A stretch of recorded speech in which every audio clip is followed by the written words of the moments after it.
There's one number in this story I can't put down. 14 minutes and 12 seconds. That's how long the monitor laid flat in a Boston trauma bay, while a surgeon named Ruth says she was somewhere else entirely. I'm Elsie, and I read a lot of these accounts, sent in from all kinds of people. It's rare that someone gives me the exact seconds. Most people say a few minutes, or I couldn't tell you. Ruth spent 20 years watching that particular clock, the one that decides who lives. So when she counts it down to the second, for her own life, I believe she counted it carefully. What she says she saw in those minutes is why I wanted to sit with this one all the way through. Here's how she tells it. My name is Ruth, and I'm a 47-year-old trauma surgeon from Boston, Massachusetts. For 20 years, my life has been defined by what you see in these photos. The sterile blue of surgical scrubs, the tight fit of a medical mask, and the blinding intensity of the operating room lights. I am a woman of science, trained to trust only what I can see through a microscope or a scalpel. But 1 week ago, I saw something that no medical textbook could ever explain. The morning started like any other. The sun was just beginning to hit the glass towers of the city as I drove toward the hospital. I remember the smell of my coffee and the way the traffic seemed to pulse with its own mechanical rhythm. I was going through my surgical list, mentally preparing for a complex thoracic case. As a surgeon, you learn to compartmentalize. You learn to see the human body as a series of systems to be managed, fixed, or stabilized. I was thinking about the aortic valve, the pressure of the blood, and the precision of the sutures I would soon be placing. Then, in the middle of a mundane intersection, everything shattered. The impact was a roar, followed by a terrifying, hollow silence. A vehicle had struck my driver's side door at a speed the body wasn't meant to withstand. I didn't feel the pain of my ribs breaking or the heat of the airbags. Instead, I felt a sudden, violent displacement. It was as if I had been pulled out of a very tight suit. One moment, I was gripped by the steering wheel, and the next, I was hovering near the ceiling of a trauma bay I knew by heart. I watched the doors swing open.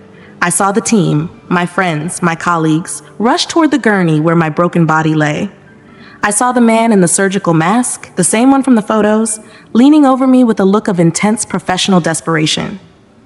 I heard them calling for blood, heard the rhythmic thumping of chest compressions, and saw the flat line on the monitor. To them, I was a code.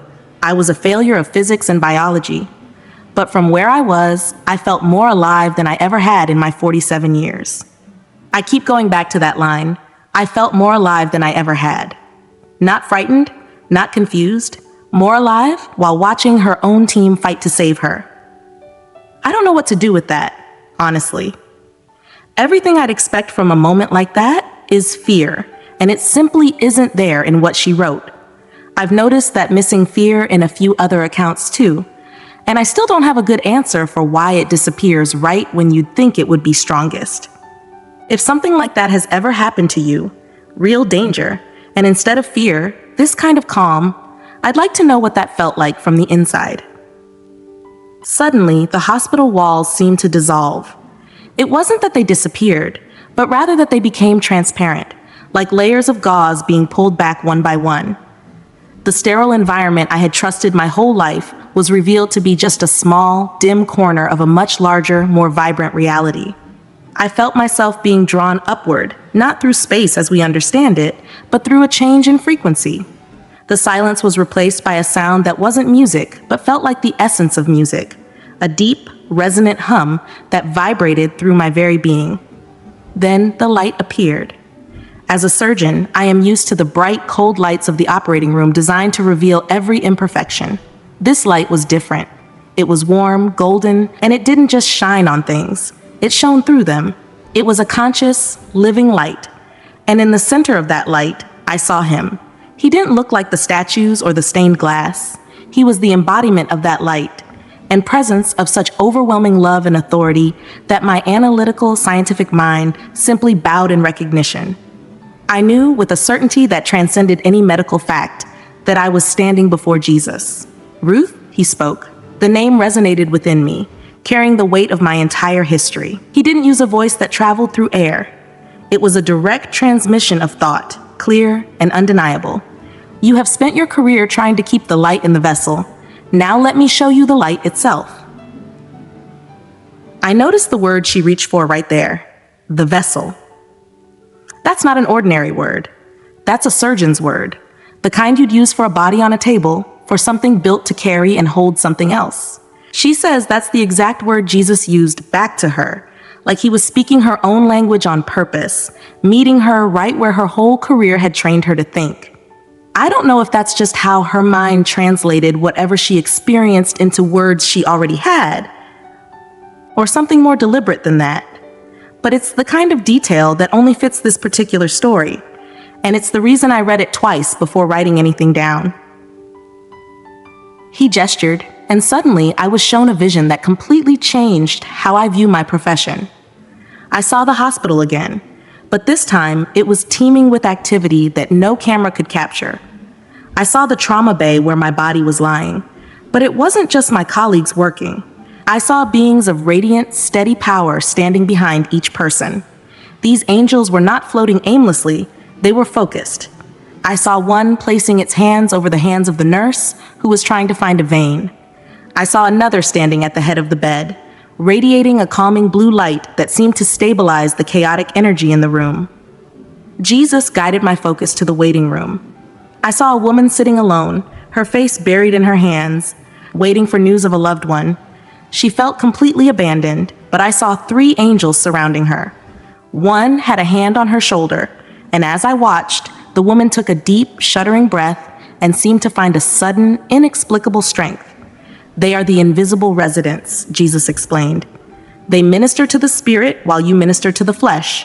They are never absent, especially when the darkness seems the heaviest. Then the vision shifted. We were moving through what looked like a vast golden field that stretched into infinity. It wasn't grass or flowers, but millions upon millions of unique pulsing lights. Each light had its own rhythm, its own color, its own song. These are the souls of humanity, he said. I watched as some lights flickered and dimmed, while others flared with a brilliant, blinding white. I saw that the brightness wasn't tied to success or fame or even health. The brightest lights were often the ones attached to people who were suffering or those who were performing small, hidden acts of kindness. I saw a vision of an elderly man in a nursing home, someone the world had forgotten. He was simply holding the hand of another resident who was afraid. In the spiritual realm, his light was so powerful it illuminated the entire field around him. I realized then that my surgical skill, which I had been so proud of, was only a tiny part of the story. The love behind the action was the true power. Someone left a comment a while back that I think about every time a story includes someone the world had already stopped noticing. A person in a nursing home, a person nobody interviews. They wrote that they worried their own quiet life, the one where nothing dramatic ever happens, wouldn't count for much. I never really knew what to say back. But here's an elderly man, in Ruth's account, doing nothing but holding someone's hand, and she says his light was the brightest thing in the whole field. I don't know if that settles what that viewer was asking, but it's the closest thing to an answer I've come across. Jesus then showed me something that looked like a great interconnected web. It was as if every person on earth was connected by shimmering threads of light. When one person prayed, I saw a pulse of energy travel along these threads, touching hundreds of others. It was a massive, living network of intercession. I saw a grandmother in a different country praying for her grandson, and I saw a thread of light reach out and provide a moment of protection for a young man she hadn't seen in years. Nothing is wasted, Jesus told me. Every word spoken in faith, every silent plea for help, moves the atmosphere here. I was then shown a vision of children. I saw how their spirits are naturally more porous to the light.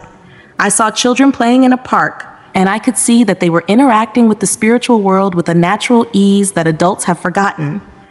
They would smile at things no one else saw or stop suddenly, as if listening to a whisper. Jesus explained that as we grow, we build walls of doubt and logic, the very things I used to prize as a doctor that act like shutters over our spiritual eyes. The children know, he said gently. They haven't yet learned to tell themselves that the beauty they see isn't real. This isn't the first account where children come up this way. A few different people in a few different stories have described the same thing. That kids seem to notice something the adults in the room stop noticing, and that it fades as they get older. Ruth calls it losing the ability to see past doubt and logic.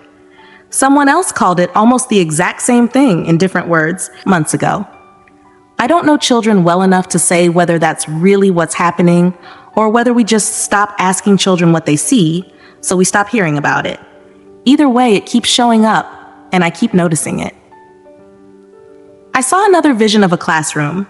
A teacher was struggling with a student who was acting out.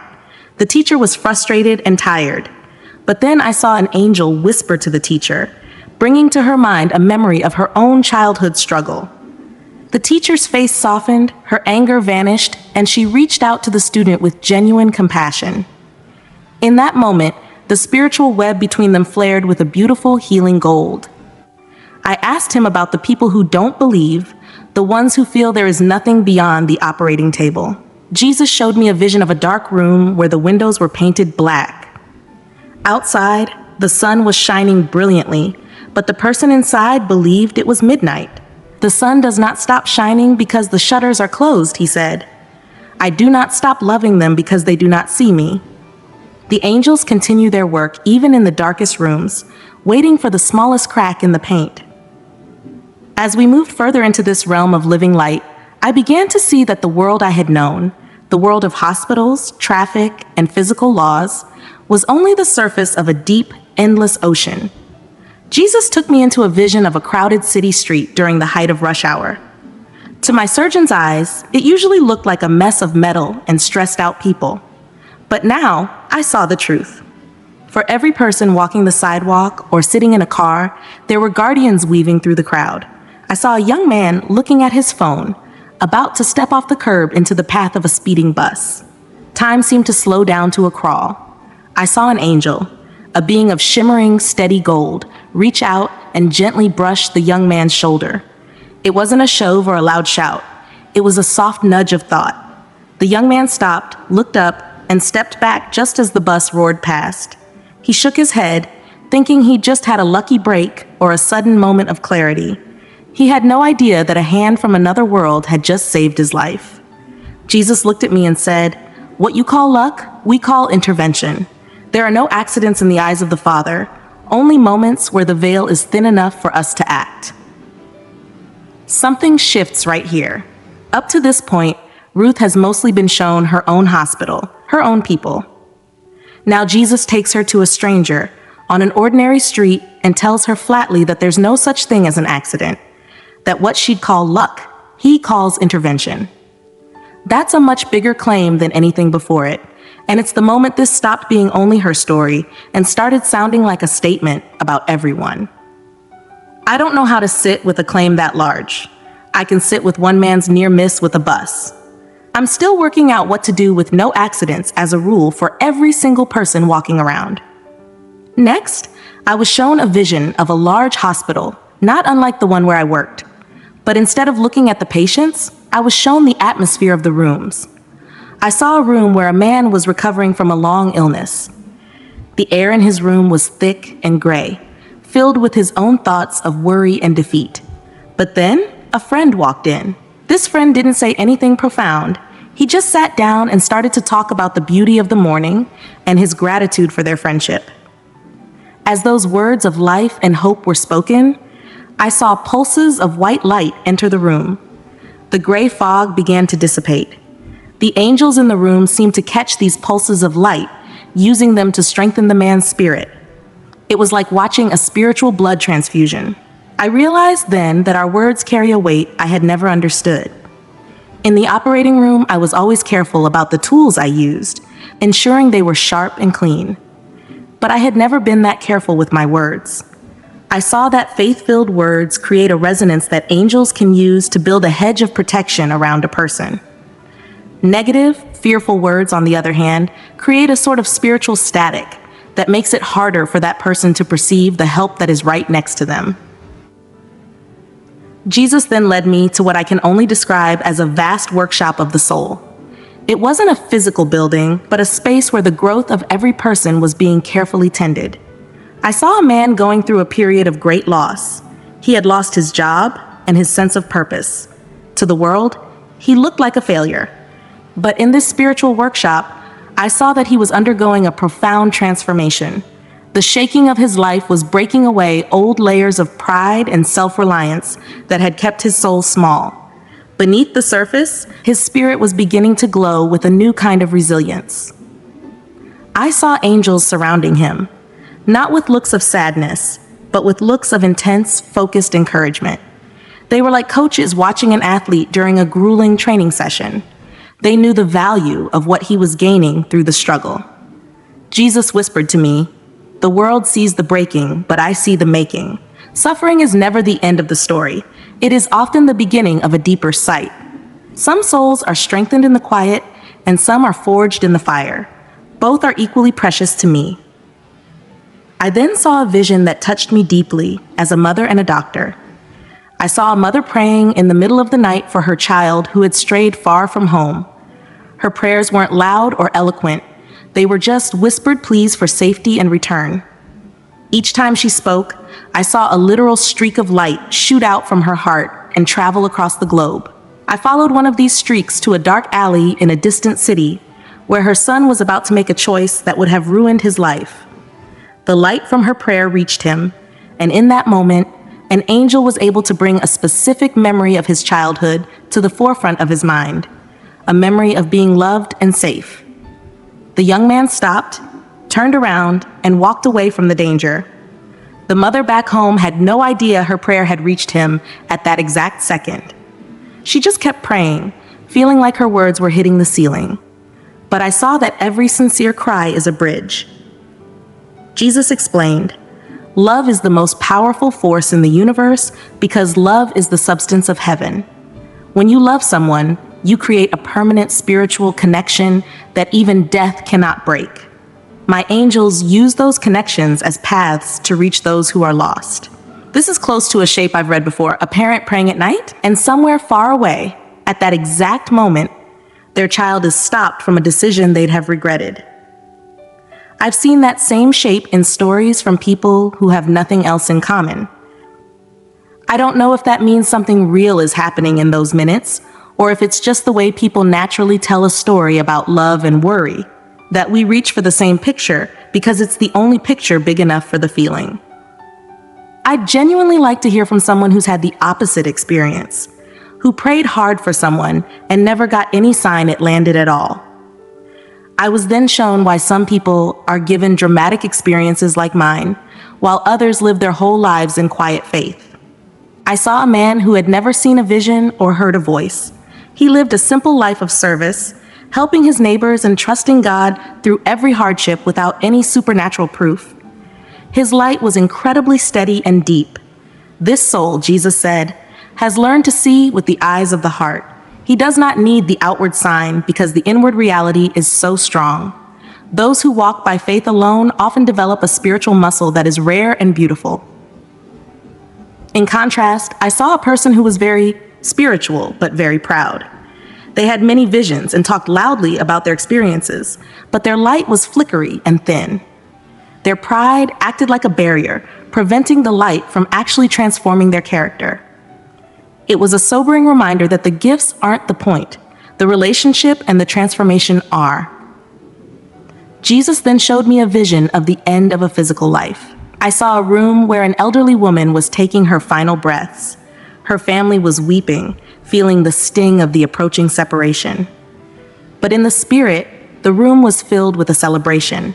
There were dozens of angels, and I even saw the shimmering forms of loved ones who had passed before her.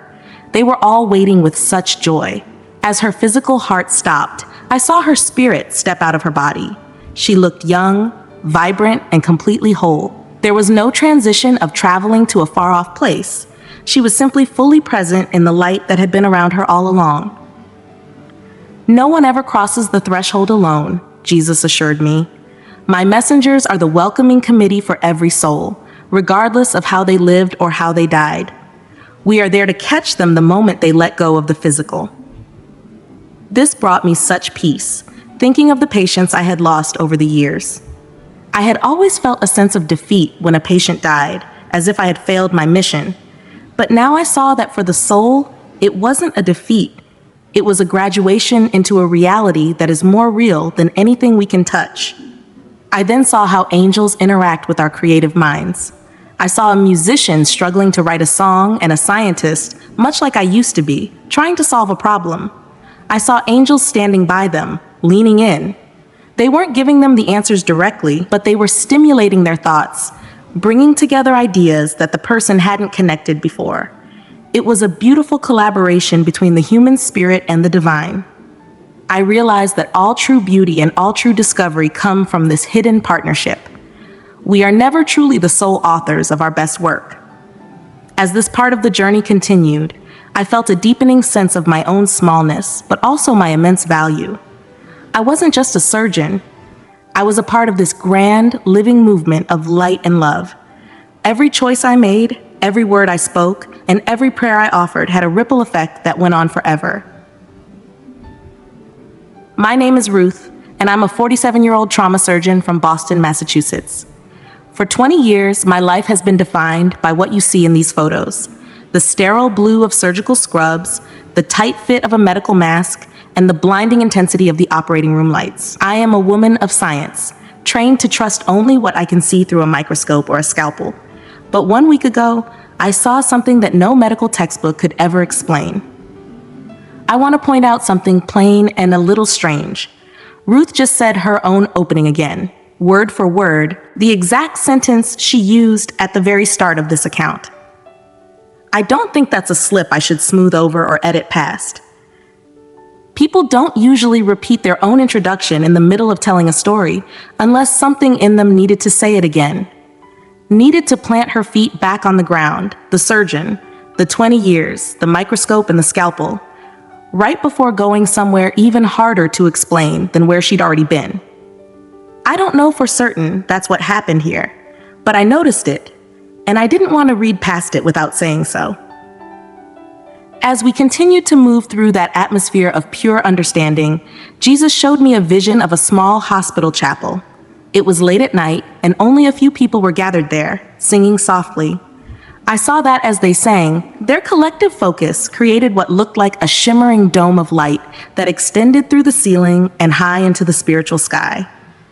Within this dome, angels moved with incredible fluid ease. They seemed to be energized by the sincere worship, using the light created by the songs to minister to the people in the room. Jesus explained that when we gather with a shared heart of gratitude, we create an environment that is ripe for spiritual intervention. It was like watching a sterile field being prepared for a high-level surgery. The worship cleared the spiritual air, making it safe and easy for the messengers to do their work. I then saw a vision of a man who had been carrying a deep grudge for decades. In the spirit, he looked as though he were wearing a heavy gray veil over his eyes and ears. He couldn't see the beauty around him, and he couldn't hear the gentle nudges of his guardian angel. But then I saw him make a choice. In a moment of quiet reflection, he decided to forgive the person who had hurt him. As soon as that internal yes happened, the gray veil began to dissolve like mist in the morning sun. His spiritual eyes cleared, and for the first time in years, he could perceive the light that had been trying to reach him. Jesus told me that bitterness acts as a literal barrier to perception. When we let go of the need to punish others, we aren't just doing them a favor. We are removing the scales from our own vision so we can finally see the path ahead. Next, he showed me a vision of the unseen battles. I saw a family sleeping peacefully in their home. Surrounding the house were 4 angels, standing with their backs to the walls, facing outward. They were radiant and strong, and they were holding back shadows that tried to press in. These shadows weren't just bad luck. They were influences that sought to bring discord and fear into the home. I saw that the family slept through it all, completely unaware of the conflict happening just outside their windows. There are battles fought on your behalf that you're not meant to see, Jesus said.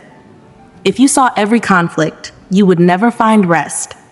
My angels are the wall between you and the things that would overwhelm your spirit before you are ready to face them. As a surgeon, I was especially moved by the vision he gave me of the nudge. He showed me a surgeon, not myself, but someone else, working on a very difficult case. The doctor was exhausted, and his hand was beginning to tremble slightly. He was about to make a cut that would have caused a major hemorrhage. In that split second, I saw an angel place its translucent hand over the doctor's hand. The doctor didn't see the angel, but he felt a sudden, inexplicable urge to pause and adjust his angle. He took a breath, shifted his position, and made the perfect incision. He later told his colleagues he had a gut feeling, but I saw the truth. It was a partnership.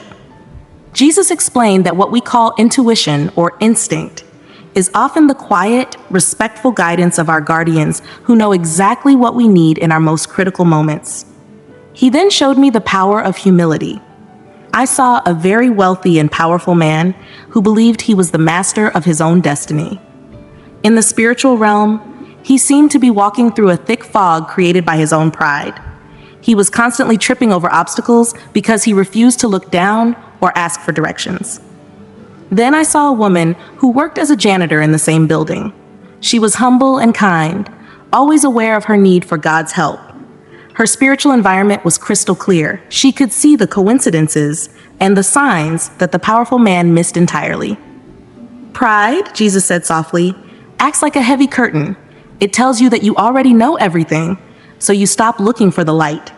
Humility is the act of opening that curtain so the sun can finally come in. A few people watching this channel have written in about that exact picture. Pride as something that blocks a person and someone very ordinary seeing more clearly simply because they weren't so sure of themselves. One person described feeling humbled by someone who cleaned offices at night and seemed to carry more peace than anyone in the building during the day. I think about that comment every time a story does this same thing. Puts the powerful person and the overlooked person side by side and lets the overlooked one see further.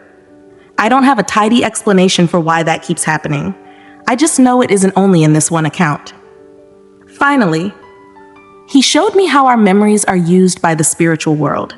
I saw a woman in a moment of deep despair, feeling like she couldn't go on. Suddenly, a specific verse from a song she had heard years ago popped into her head. It was exactly the encouragement she needed. I saw an angel retrieving that memory from the back of her mind and bringing it to the front at the perfect time. Jesus explained that this is why it is so important to fill our minds with things that are true and lovely. We are building a library of light that the angels can draw from when we are too weak to find the words ourselves. As the vision began to fade, I felt the familiar weight of my physical body returning. The golden light began to retreat, but the peace remained. I realized that my 14 minutes and 12 seconds in that realm had taught me more than 20 years of medical school ever could. This experience means that our lives are not just a series of biological events, but a sacred collaboration between the seen and the unseen. It means that the miracles we look for in the sky are actually happening in the mundane moments of our lives, in the nudges of our hearts, the clearing of our grudges, and the quiet protection of our sleep. It transforms our understanding of aloneness from a reality into an illusion. We are part of a divine symphony where every note matters, and every player is supported by a host of heaven. Whether you can see them or not, God's messengers are working on your behalf. If you haven't had a vision, don't feel left out. It often means God is protecting your peace while you grow. Trust the timing of the master physician. You are loved, you are watched over, and as I found out, 14 minutes and 12 seconds into eternity, you are never, ever alone. I keep thinking about what happens after Ruth wakes up. Not the vision, but the part nobody films. She goes back to a hospital full of people who watched her flatline. Some of them, I'd guess, hugged her and moved on with their shift. I wonder about the ones who didn't know what to do with what she told them afterward. She doesn't say, and I won't pretend to know. What actually stayed with me isn't the golden field or the web of light. It's that she says the ordinary things now carry a weight they didn't carry before. A held hand, a kind word, a night shift prayer nobody sees. That's what this account taught me to notice a little more carefully. If something like this has happened to someone close to you, or if you were the one waiting outside the room while somebody else came back. I'd like to hear how the people around you took it. The way I still wonder how Ruth's own colleagues took those 14 minutes and 12 seconds once she started talking about them.